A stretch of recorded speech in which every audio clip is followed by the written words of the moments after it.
Yeah, one of the things that USA Basketball's done in this current era, which they had messed up for years and years, was just they just used to pick guys and throw 12 guys out there, and they'd get them together in mid-July, and here you go. You play the tournament in August and see what happens. We think you're talented enough to win.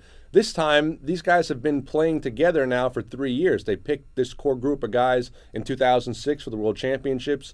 Many of them played last year in the Olympic qualifying tournament, and now this year. So they've played many games together already. They're familiar with each other. And you're talking about now, LeBron James and Carmelo Anthony, Dwayne Wade. These guys have now played, you're talking probably 20, 30 games with each other to some extent. So that's going to be key because the U.S. ran into teams who've been playing since they were kids together. And on the court, that does matter. When you're familiar with guys' tendencies, your teammates, that makes a big difference in close games. I think Mike Krzyzewski will stay with one starting lineup. He did most of last year.